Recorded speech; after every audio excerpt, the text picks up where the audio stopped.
Good afternoon and good evening, everyone, for joining. Uh, I'm happy to host you, and we have an amazing topic today, and we have an excellent speaker on this topic, which is Dr. Henry Diedrich, and he's going to talk about pterygoid and transnasal implants, how to achieve minimal invasive prosthetic as well as surgical modalities with root M&P implants, and how you can do the best for your patients with minimal invasive approach. So Dr. Henry will give us a complete idea about this procedure, about his treatment modality, and also something unique that Dr. Henry created is this cortically fixed approach.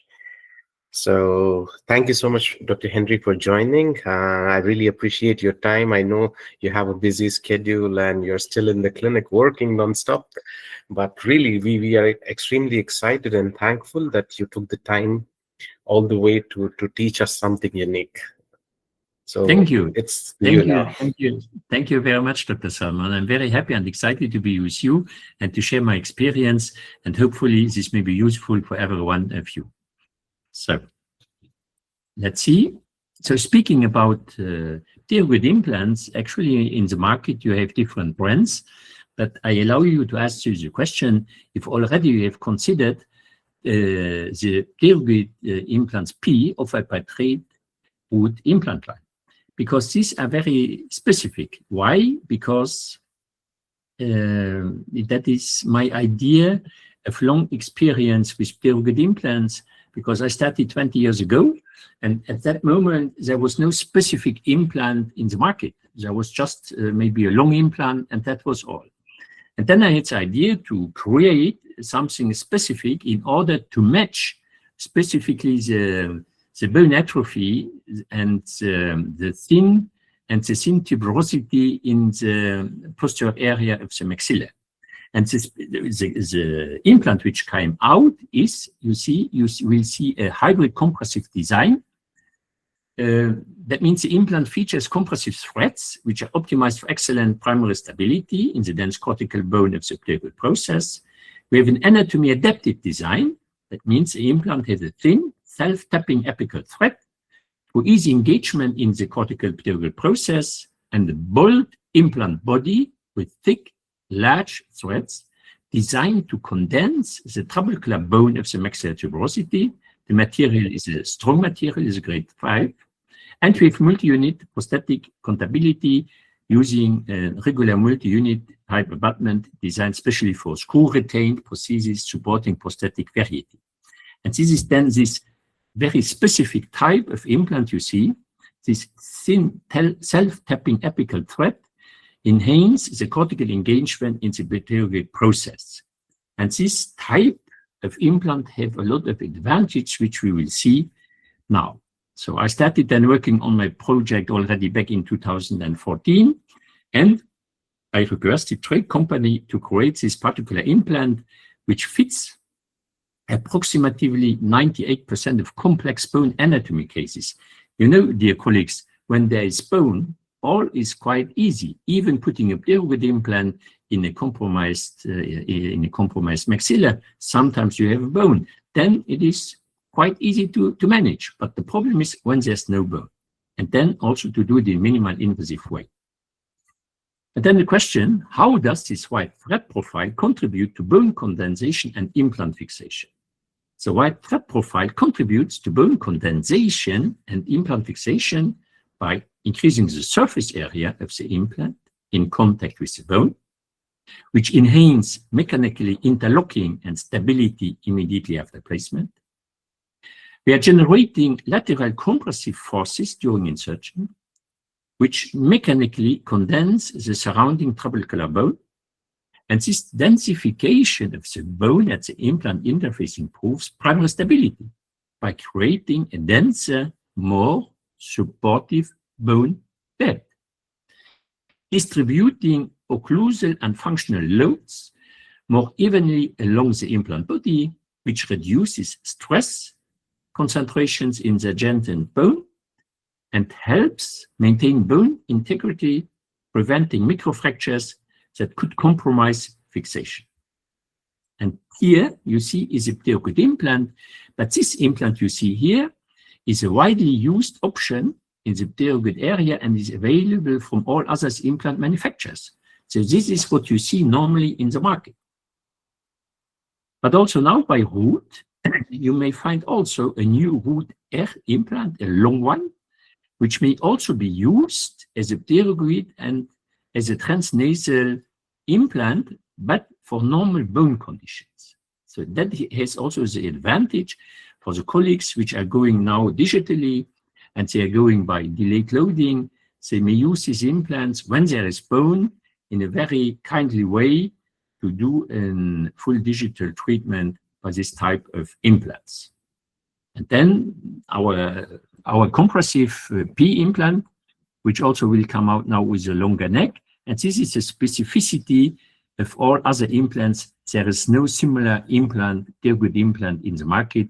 And this is specifically due to, optimized for atrophies and big difficult bone conditions.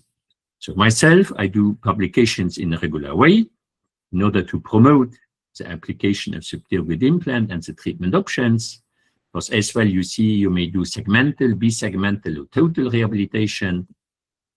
And then for myself, you see, I collaborated with this trade company, which is Swiss trade company, to create an innovative implant design. And the company developed these new pterygoid implants that feature a conical shape with compressive threads and the self-tapping apex. And these designs are intended to improve stability and ease of manual insertion, which is especially advantage in the dense cortical bone found in the pterygoid region. So I always advocate a manual insertion in order to feel, because it is a very sensitive technique. And myself, I did educational initiatives, you see, in order to understand the necessity for specialized education.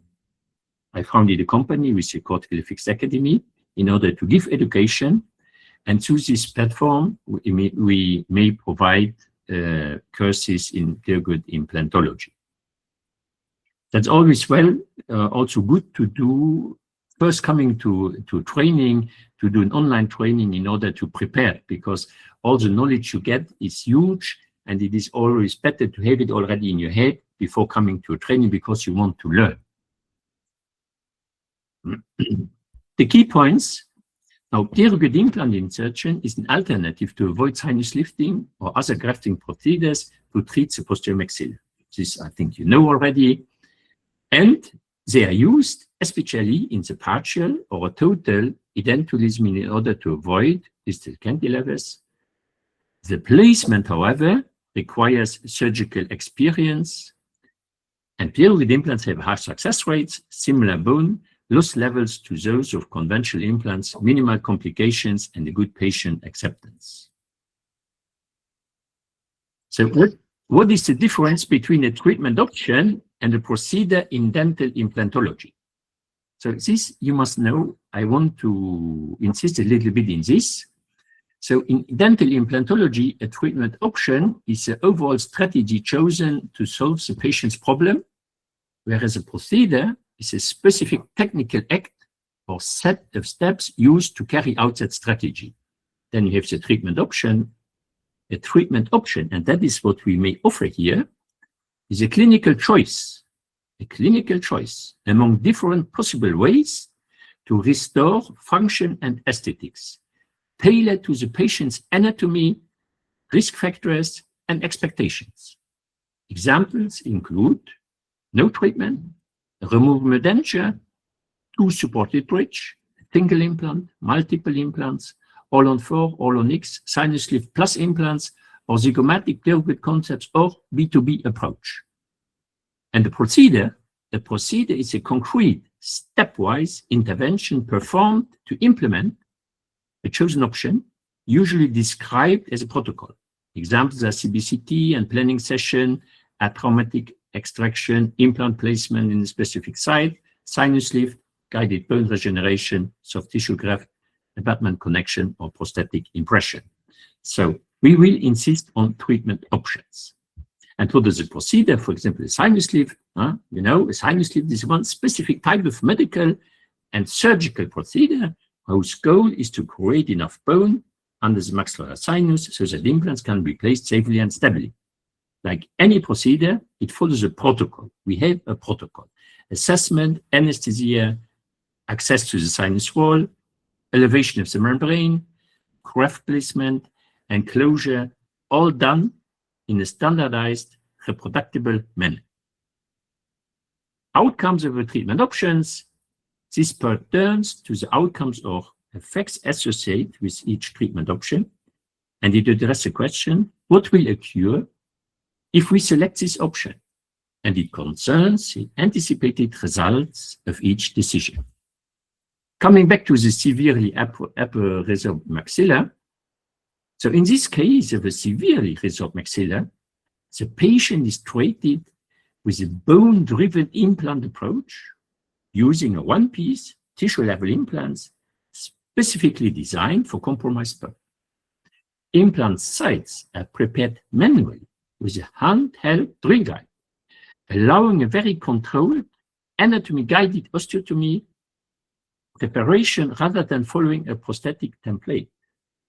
This concept, or this protocol, is part of the bone truss bridge concept, which is developed by myself, in which strategically placed implants form a rigid truss-like framework that stabilize the prosthesis while minimizing the needs for bone grafting and maximizing the use of existing cortical bone. So we are doing here bone-driven implantology. And you see, bone-driven implantology in a compromised maxilla means that implant position, angulation, and design follow the available bone anatomy first, and the prosthesis is then adapted to this bone map rather than forcing the bone to fit a predefined prosthetic plan. And this only is possible with this type of implants which we had in our root line, the thin and long implants. So please think about this. We are doing, I want to offer you and to show you bone-driven implantology. So the core principles, we have a detailed 3D assessment of residual bone, cortical and trabecular bone. This is the buttresses, the nasal floor, sinus walls, pterygoid region, to identify natural load-bearing areas and safe trajectories for implants, and then preference for engaging multiple cortices like nasal floor, sinus walls, palatal, zygomatic pterygoid pillars to obtain a primary stability in a low-density maxillary bone and to reduce the need for large grafts. So our goal always is to aim to obtain high primary stability. And for this, we need specific implants. So the surgical and biomechanical approach, so a use of a one-piece tissue-level implants placed manually or freehand with drilling guided by tactile feedback and anatomy, bone-driven, rather than by thick guided templates, which can be less reliable in higher resorbed ridges. And creation of a rigid splinted framework, for example, concepts like a truss-type bridge that distributes functional loads along multiple cortical anchor points, aiming to minimize non-axial overload or any single implant in the weak posterior maxillary bone.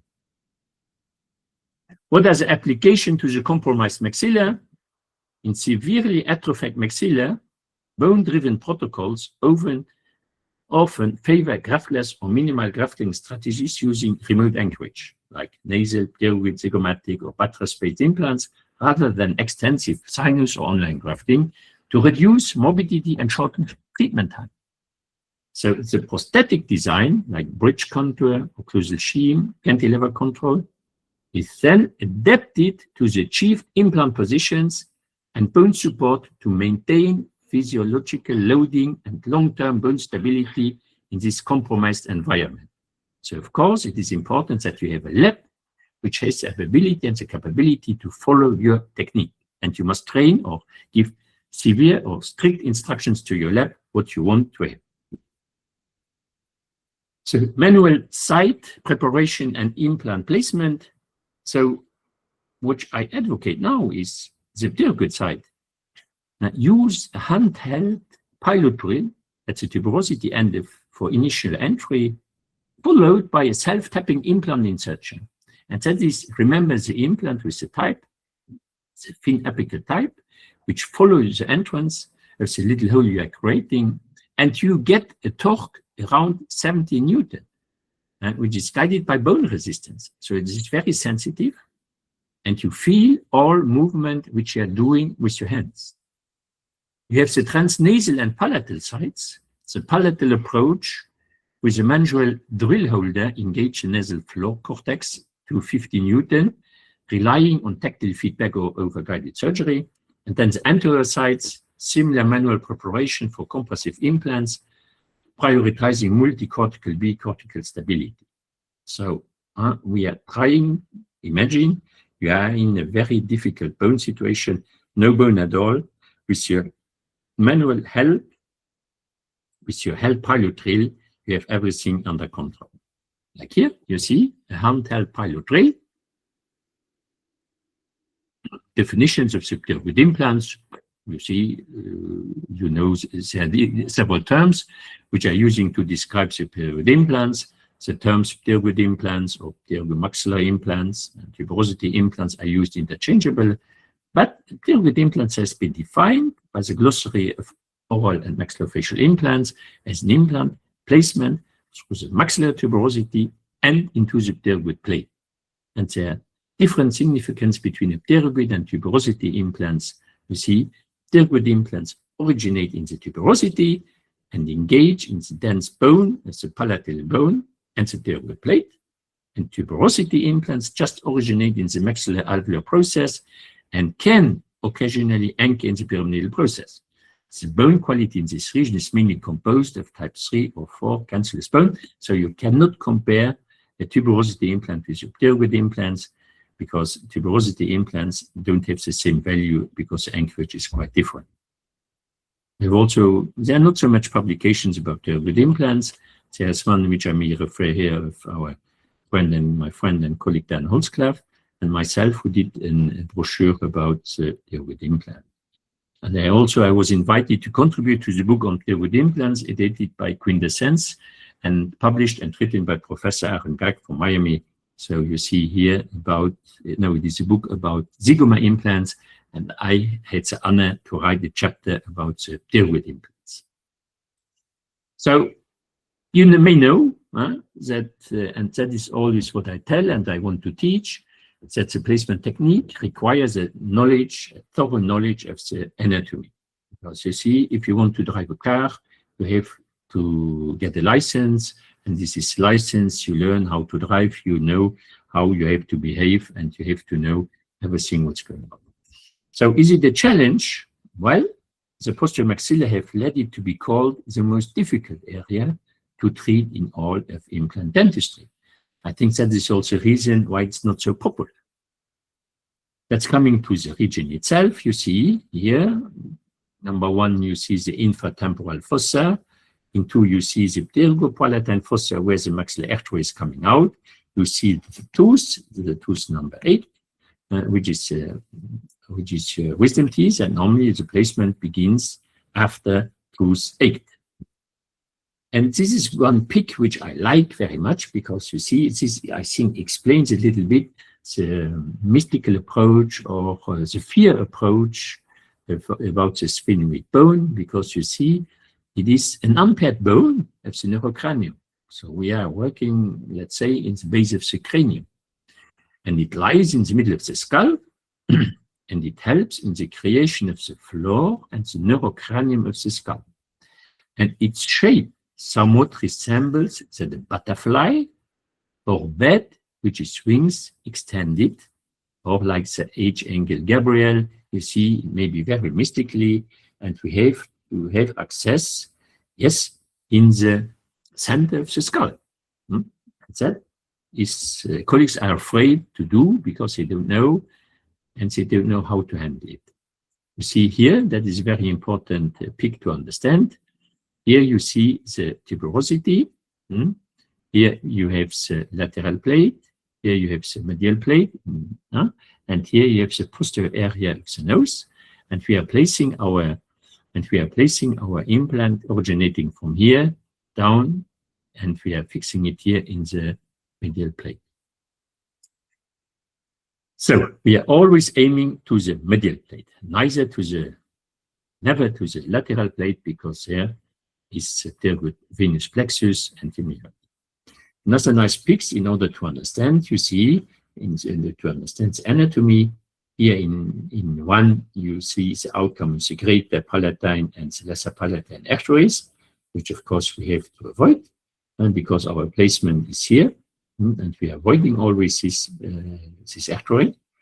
When you are reclining the tissue, when you're opening the flap, you are reclining the tissue, and you see that your greater palatine artery is inside the tissue in the gum, like in the mandible when you're declining, opening the gum of the mandibular nerve. So it is the same. Here, a nice pic in two, you see the maxillary artery. The maxillary artery. We are working here in this area. We are inserting our implant here. We are going here.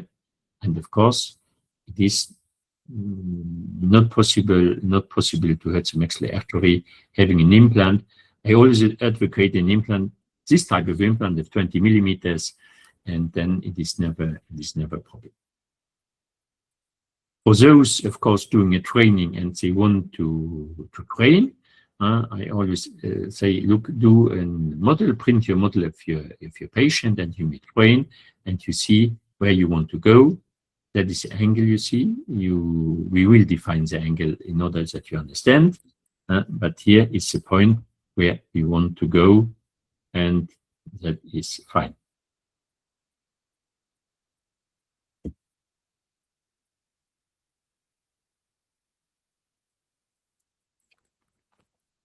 Here, another time, the directly wall of the medial pterygoid plate. We are going here to the cortical bone, but sometimes also we may stay in the muscle or in the pterygoid fossa. You see here, we are going in the pterygoid fossa.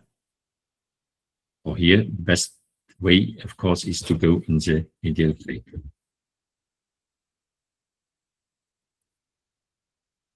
And here, by putting this type of implant, you see we are avoiding sinus lift and bone grafting. Here is the pyramidal process, and here is the lateral plate, but we have to go to the medial plate. This in order to show this. See here, you see the pterygopalatine fossa with the lateral plate, the medial plate. And here you see that is the angle that you have to obtain in order to place this implant in the best easy way. You go 35 degrees to the occlusal and transversal plane. Here you have 90 degrees, 100 degrees, and 45 degrees. You overextend your head of the patient, and you may go in a very easy, relaxed way. Taking a handle drill, it will be very fine. See another time the angulation, and 45 degrees to the occlusal and transversal plane. See, here, go in a very smart way in order to place your implant.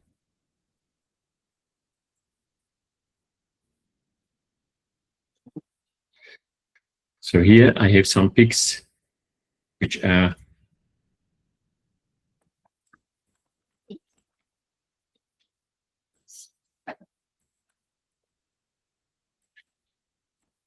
from courtesy of Dr. Babouche, who is my student and who is also actually a mentor, who is also giving trainings, and I can only recommend him to do also trainings with him in his clinic in Algiers. He has a big clinic there, and you maybe become trained in a very good way. That you see, that makes the position here. Of course, you are mostly also in the muscle. That is not a problem, because what will happen in the second stage here is the bone will grow over the implant. But of course, all this inclination depends a little bit from the muscle inside the cheek. and this angulation maybe the implant may be here, or implant may be here in the bone, which could be, of course, better. Let's see if we see here a little bit how it may work. You see, you open. I always also prefer to open, to do my open flap in order to see my bone conditions, to be sure. And here we are opening, we are doing a big flap. The patient is overextended. In order to see.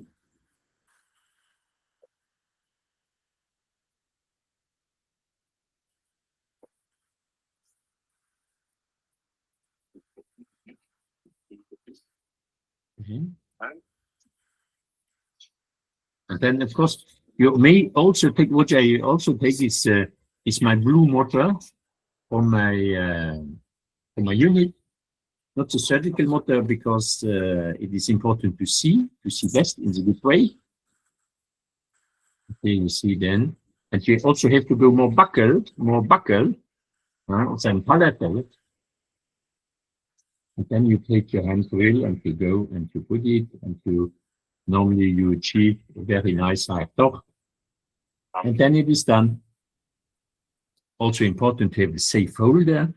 You see here, the implant is fixed. It cannot fall neither in the mouth, neither in the fossa, in the infratemporal fossa. So many writers have noted the challenges associated with placing pterygoid implants, primarily because the procedure is performed without direct sight of the target area, unlike other implant methods where visualization is possible, and the sensation during the placement process is crucial, because you feel then, if you feel some resistance, you feel that you are at the cortical bone of the medial plate, and that is important. Local anesthesia, all my cases are done under local anesthesia, all my total maxilla, never under sedation, because sedation here in our country, in Luxembourg, is not allowed. So we have to do all local anesthesia. And that, of course, is important. So my approach includes a combination of the greater palatal canal block, arch tuberosity block, and local infiltration behind the tuberosity near the period process of the sphenoid bone. The flap, we are starting on the vestibular side, just past the tuberosity, then move mid-costally straight to the bone, trying to stay without the cavernous tissue as much as possible. Note, the tissue in the posterior area is often very thick. So you have to perform a distal wedge procedure, and you are elevating a mucoperiosteal flap, and ensure that your instrument is completely beneath the periosteum when reflecting it. So important is to manage the thickness of the gum in order to avoid problems in your future prosthesis design. You see here, you go until here the tuberosity, and here's some nice pics which are provided courtesy of Dr. Babouche from Algeria. You see here another time your angulation, taking impression, analog impression, and here our implants placed.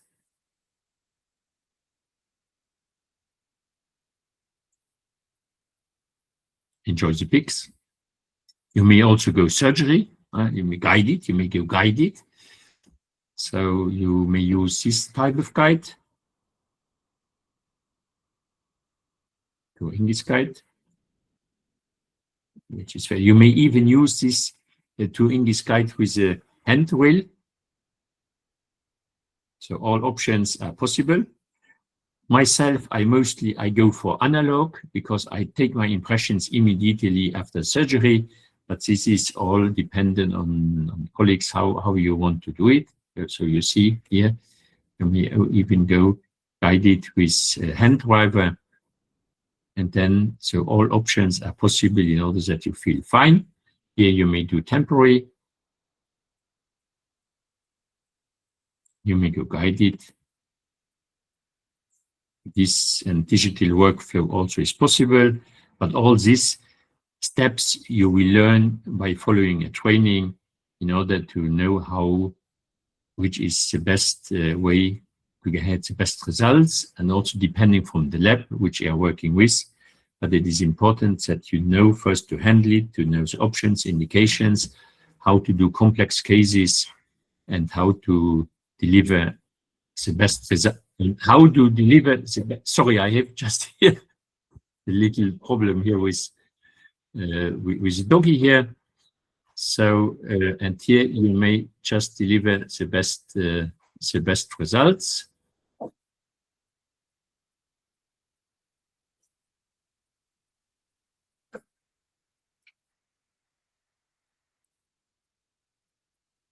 Here is a metal ceramic bridge. Here is a metal ceramic bridge.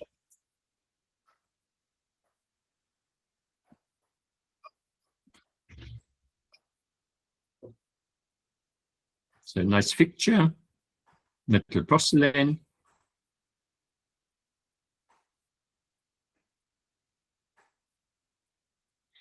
So immediate loading. For the implant to become osseointegrated, as you know, it must remain immobilized during the healing period. Therefore, the key to successful immediate loading continues to be the effectiveness of primary implant stability. What are the advantages of pterygoid implants in the atrophied maxilla? So we already saw, you see, we have this excellent posterior bone support, anchoring in the dense cortical bone. We are bypassing the maxillary sinus. The placement allows us a better distribution of occlusal forces along the posterior maxilla, enhancing biomechanical stability and reducing the risk of implant failure. And we have higher success and survival rates, which are reported in constants. So let's come in a little bit now to the case report in order that you may understand how you may use it. So I do segmental rehabilitation by early loading. And the key elements are high primary stability, long implants, and insertion paths. So see here this X-ray. The patient, the case on the left side, I did it 15, 20 years ago already. And now we had a problem on the... sorry, just one moment.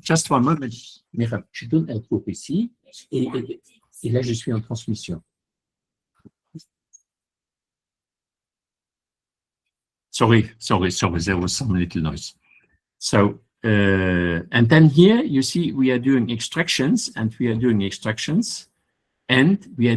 immediate loading, and we have a high torque here. Look, here's the infection, what is here, and the patient was 82 years young. And I did immediately impression after the surgery, analog impression. And then at the second appointment, we already have a model, and we did a key.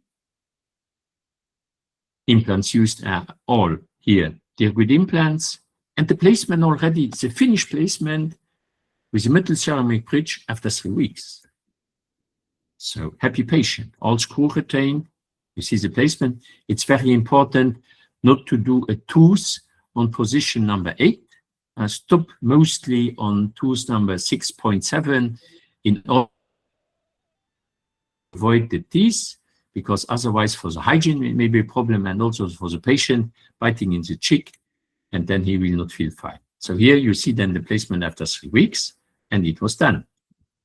And here is after 3 years, no problem. So it was very few appointments. We got high primary stability, high torque, and we could load directly.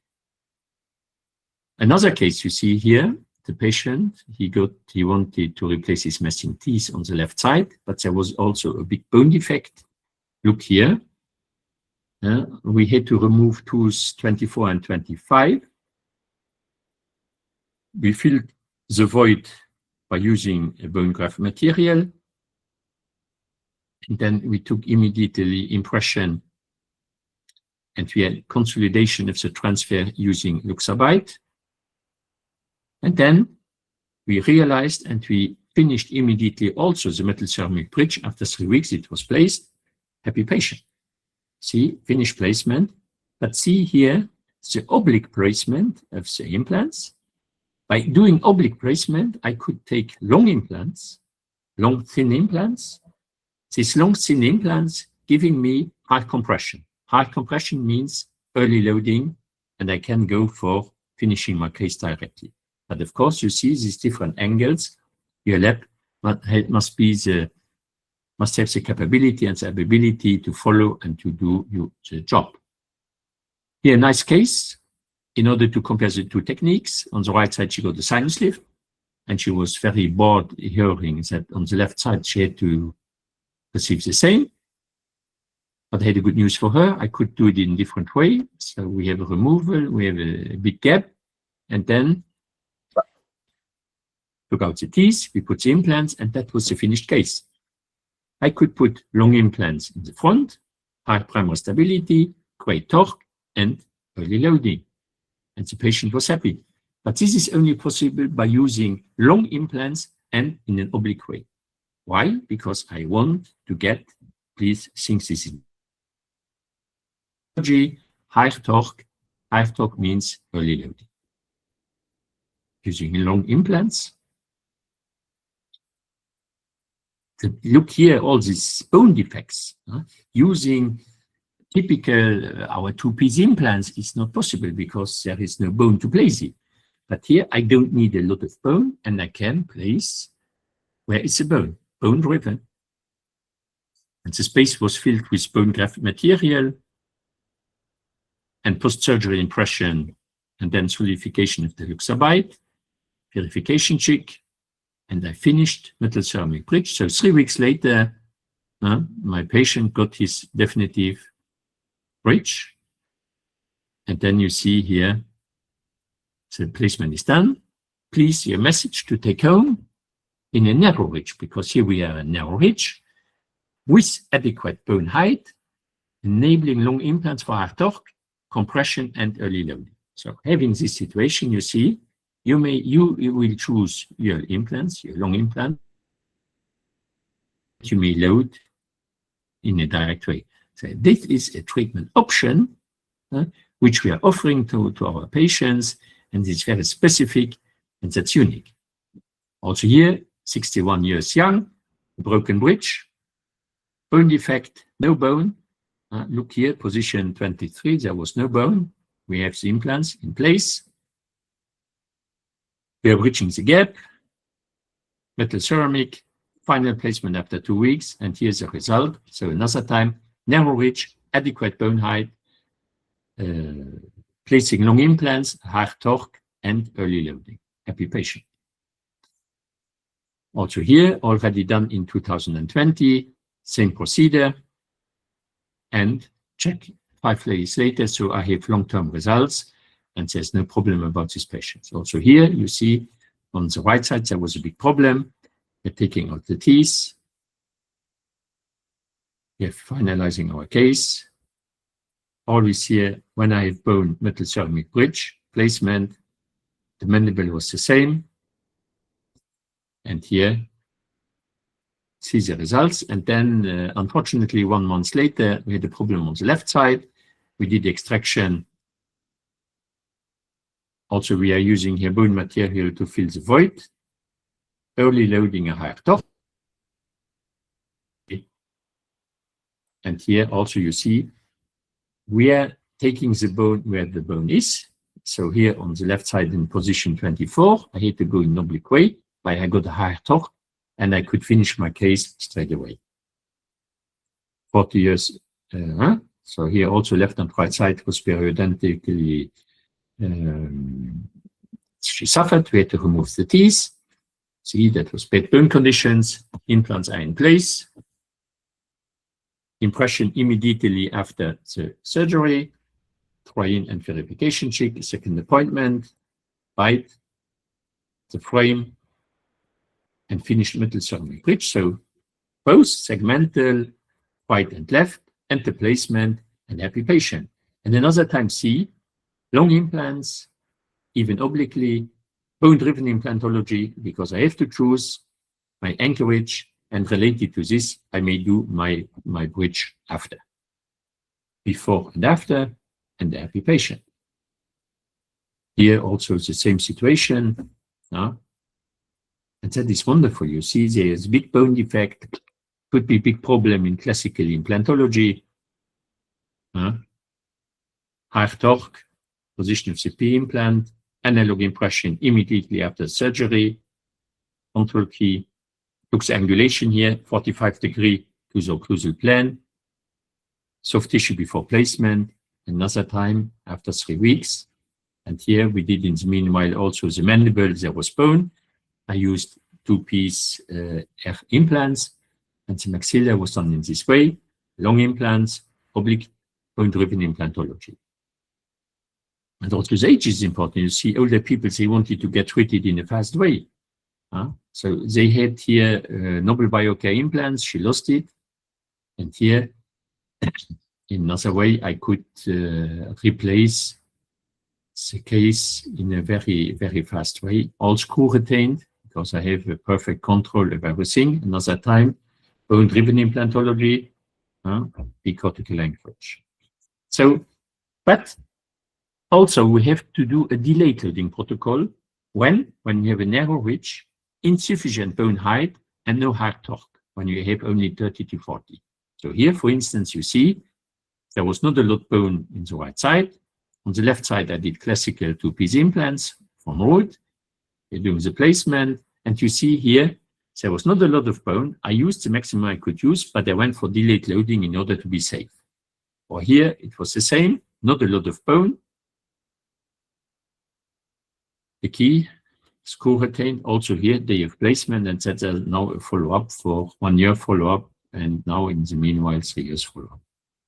Also here, in this way, you don't see a lot of bone, but there's enough bone. So we are going then for delayed loading also here, the placement, and the result, delayed loading, as there was no hard torque in position 14 and 15, then please go for safety. So sometimes you may enter here, and then in the maxillary sinus, so we always try to avoid the maxillary sinus, but you may enter, and it may be also without any complications because we are thin here. Then the bone truss bridge is a method in dental implantology which offers several potential benefits, especially in managing limited or narrow bone conditions. And that is this new approach, the B2B approach. And I would say with this concept, you see, it is a bowstring truss bridge, which is coming from architecture, from an American who invited this in 1841. So in each country, you find this kind of bridges. But I would say by rehabilitating patients by this way, we place our treatment options before using zygoma implants and before using subperiosteal implants. That means we are still less minimal invasive confronted to bone grafts, zygoma implants, or subperiosteal implants. So that is an option, a way you have to think about it, but it is mainly bone-driven implantology because you will adapt your prosthetical work related to the placement of the implants. So the bone truss bridge, the B2B, is a dental implant technique which is inspired by the architectural bowstring truss bridge. So in a traditional bowstring truss bridge, as you saw, the curved arch, the bow, is connected by a straight beam, the string, with diagonal supports to ensure stability and distribute load effectively, like it's done in the States. Similarly, in the B2B approach, strategically placed dental implants, including those in the pterygoid and transnasal regions, act as a supporting structure for full arch prosthesis in patients with severely atrophied maxilla. And this approach is designed to distribute forces efficiently and reduce stress on individual components. It is also a registered trademark. And here you see I was inspired by this here in Luxembourg. In traffic jam, I always had to wait, and I got the idea to give the name to my child, which is then now the bowstring, the B2B, the bone truss bridge. So, in what ways does the design of the implants utilized in the B2B method enhances its effectiveness? But you see, the implants I use are one-piece tissue level implants. They are specially designed for narrow ridges in cases with atrophy. And the implants, you know, have a tapered body, which contribute to maintaining high degree of primary stability, which are necessary for early or immediate loading. And the implants also feature a multi-unit head, that assists in addressing angulation challenges during the prosthetical phase. And additionally, they are constructed with screw-type fixation to enhance stability and facilitate retrieval. Who is the method suitable for? For individuals with significant maxillar atrophy, and such patients may consider conventional implant procedures like bone grafting or sinus lifts to be overly invasive or lengthy, and they often seek a more straightforward and faster treatment option. See here the bone atrophy. With big atrophy, there's no more bone rest. So we are doing bone-driven implantology. So we are fixating our implants where bone is. Here we are going now. Also, this is not so, it's quite relative new approach, the nasal approach, because also here we have bone, cortical bone, in order to get the strong cortical anchorage. We are doing elevation of the nasal mucosa. It's a very strong mucosa. And then here you see we have our cortical implants. Here we have to try, but all this technique, you will see it in the cadaver training, and then you feel good and free in order to train this on your patients. You see here, that is young patients, because you see the point is, doing is quite easy, but the age of the patient is important when you do it, and then the follow-up. So here also it's a case, I did it, I think now 3 or 4 years ago, impression after surgery.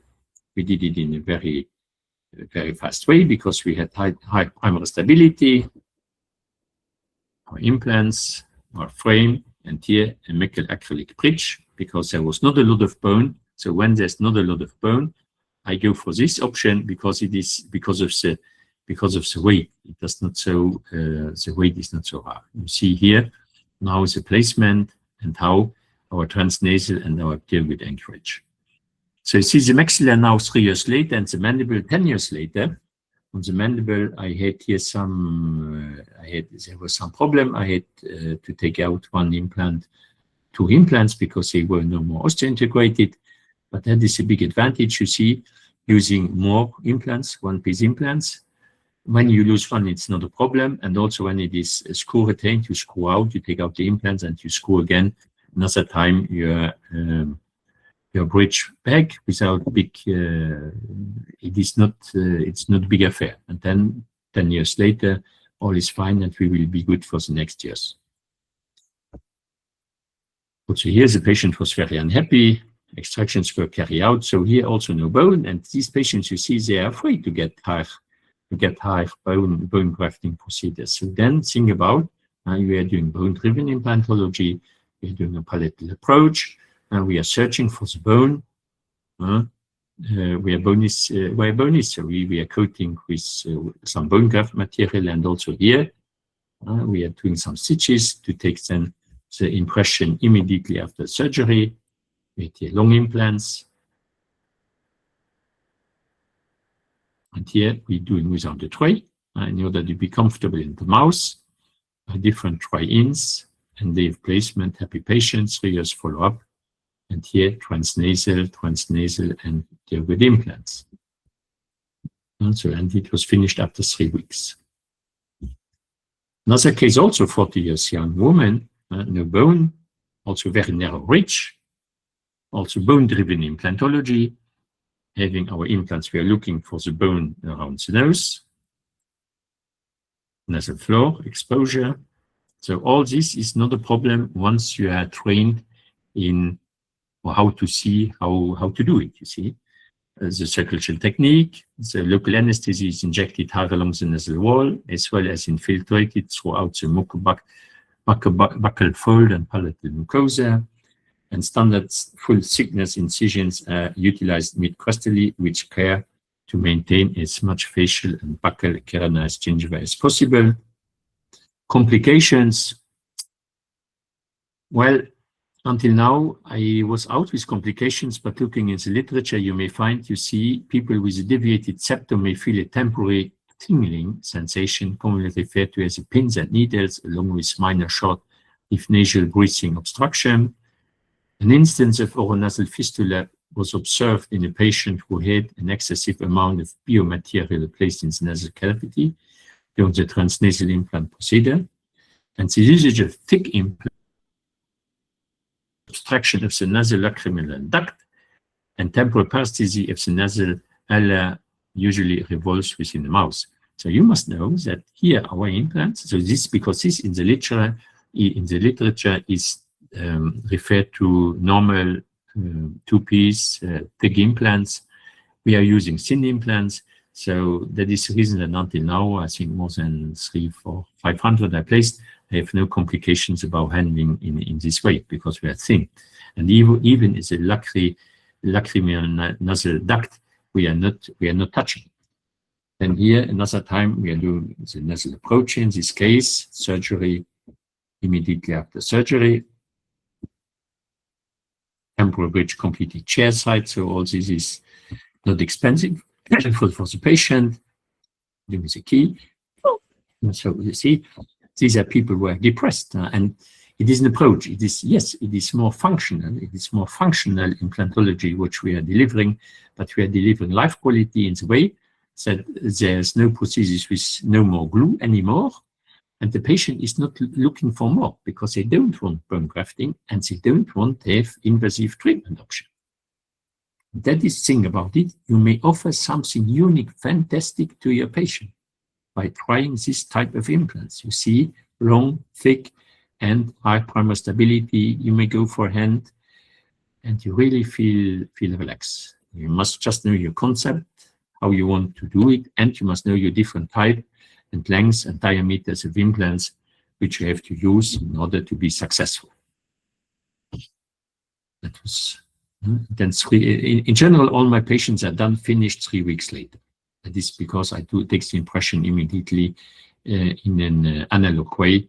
In order to do it, here was then in the lower, I did an metal ceramic bridge and fixed with the plates because there was no bone. Or here also you see these are people who are in depression. They want this, and they want to bite, they want to eat. So surgery and high primal stability, surgery impressions. So we are doing impression without the tray, screwing out. Temporal bridge done chair side, and you see there's no bone, it's flat. Depressed people. And then here you see you are changing the life in 2 weeks, 3 weeks. Nice metal ceramic bridge and the placement.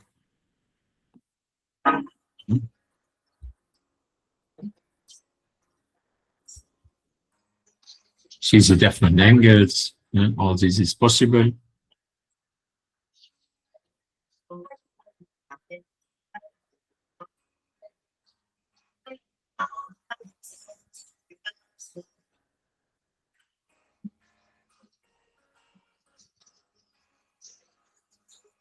Well, this is milled in one piece.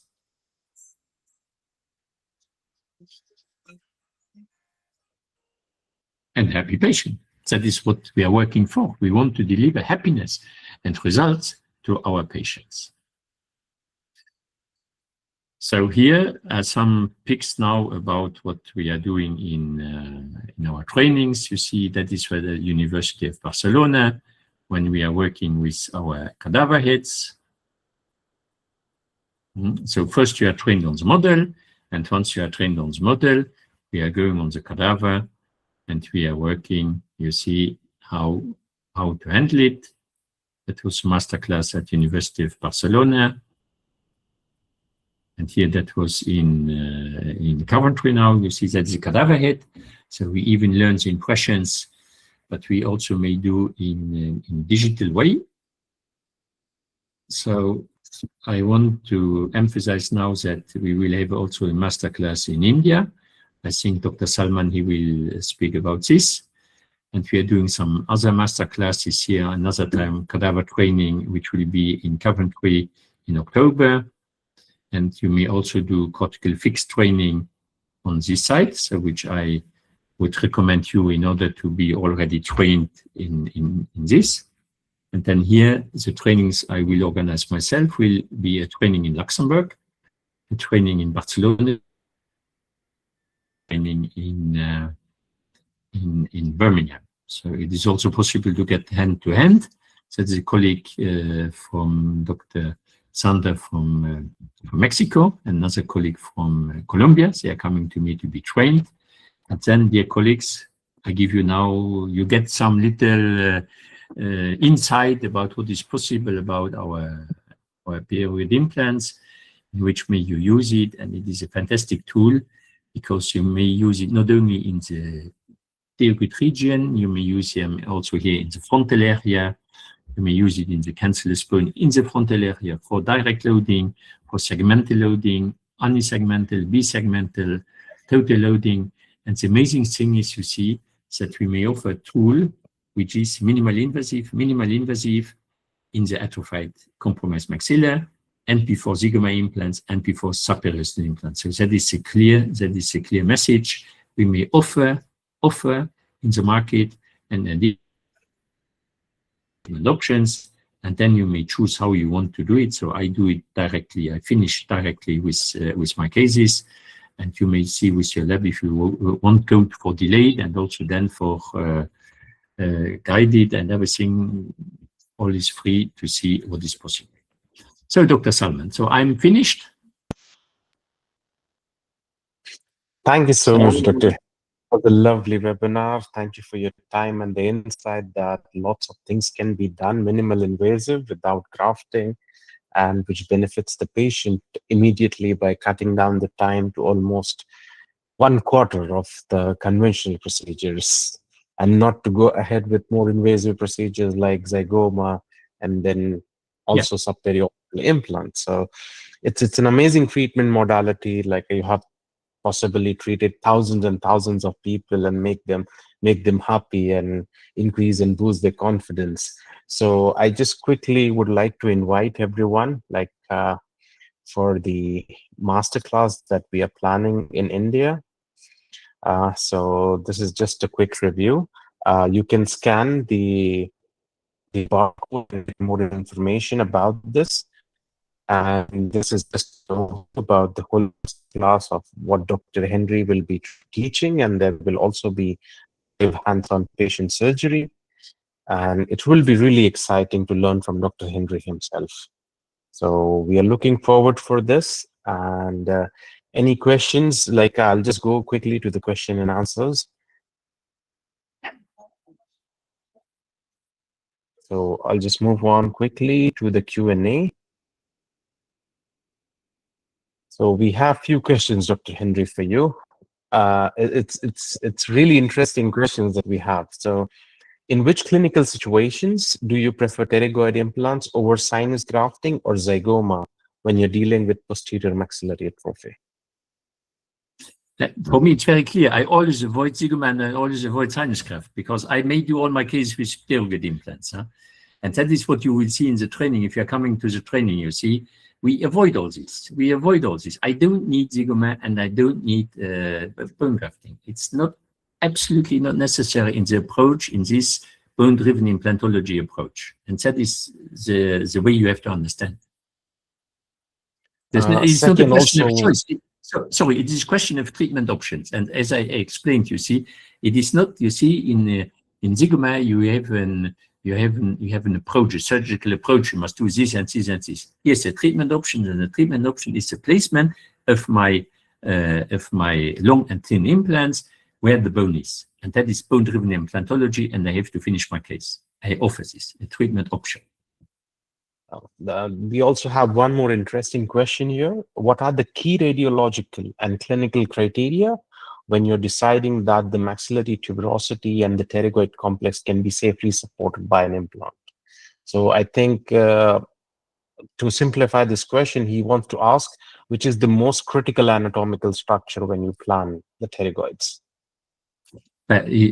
So one thing you must know, in the pterygoid plate, the bone is always there, and you always have a good bone quality because it is a cortical bone.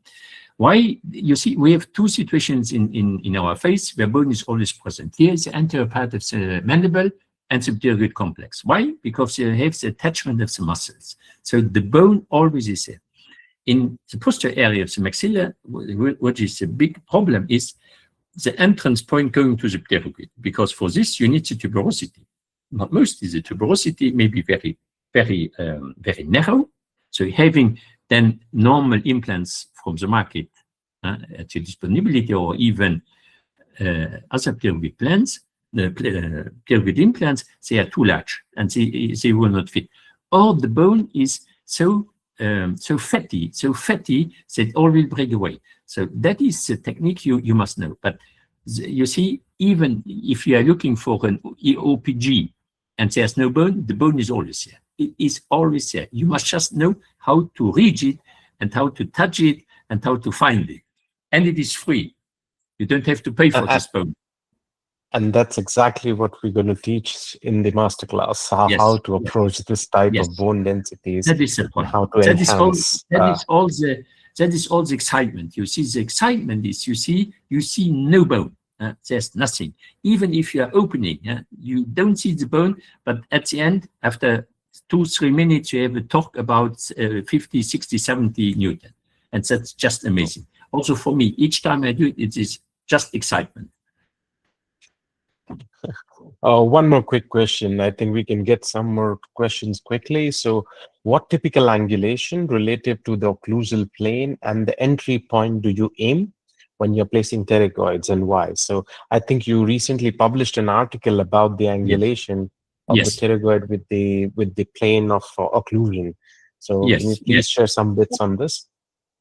Yes. So it is always 45 degrees. It is all, you see, I think I would recommend, you see, doing the online training. In the online training, you learn the anatomy.